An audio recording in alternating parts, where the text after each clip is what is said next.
Hello, welcome back to Let's Play Jane's Fighters Anthology as we continue with the reference materials. So today, let's see, we are on to the M48 Chaparral. M48 Chaparral.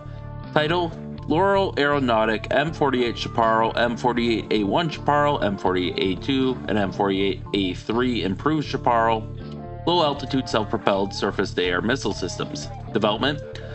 The Chaparral low-altitude surface-to-air missile system was initiated with the modification of the U.S. Navy Sidewinder 1C, designation AIM-9D, air-to-air, proportional navigation. Air-to-air proportional navigation guidance infrared homing missile for ground-to-air launch.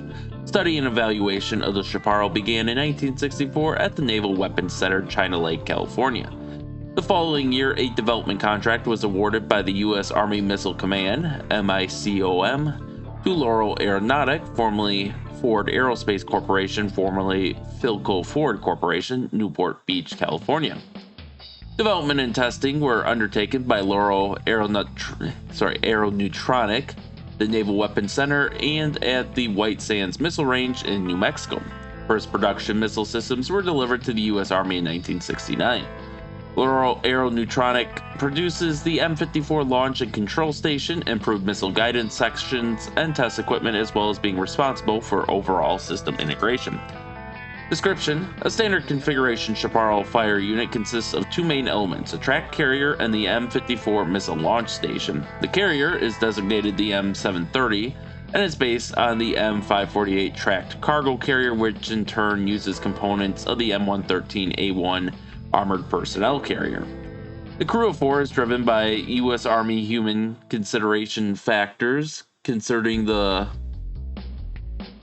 Oh, okay, I see what they're saying. The crew of four is driven by U.S. Army human consideration factors concerning the reloading of the missiles.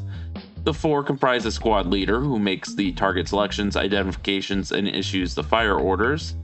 Senior gunner who operates the launch and control station and is system second in command, vehicle driver who can also function as an observer and or radio operator, and one backup gunner who primarily acts as a target observer. This allows 24-hour system operation readiness.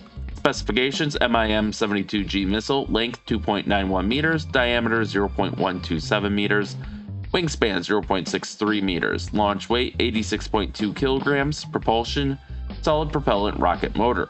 Guidance: proportional navigation with passive IR homing.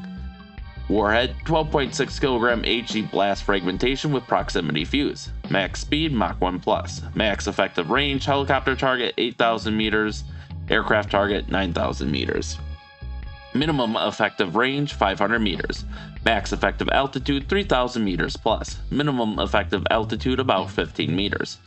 Specifications for the platform: a crew of four, combat weight 13,024 kilograms, length 6.06 meters, width 2.69 meters, reduced 2.54 meters, height with bows and tarpaulin cover 2.68 meters, max speed road forward 67.2 kilometers per hour, on 10% gradient 20.1 kilometers per hour, water 5.5 kilometers per hour, fuel capacity 401 liters, max range 504 kilometers, armament: launcher with 4 Chaparral missiles and 8 reserve missiles carried. Armor: none.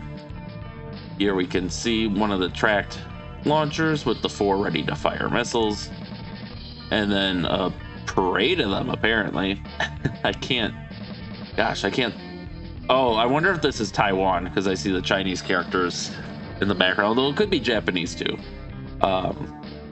Maybe that is Japanese, I don't know. Or South Korean. One of those three. It's one of those three. Obviously, I cannot read any of them, but...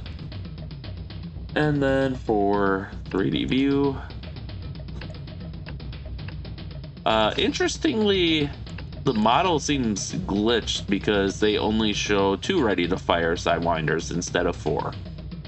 But otherwise, everything is pretty much as it was on... In the photo, you can see the rear hatches where they'll pull out the missiles. Or, well, actually, that might be for the crew. I suspect these hatches are for lifting the missiles out and then up onto the launcher. That would be my guess anyways. Or this could just be for loading and then they unload it through the back. Either way. So, with that, thank you all for watching, and stay tuned for next time, and stay safe out there, and we'll see you then.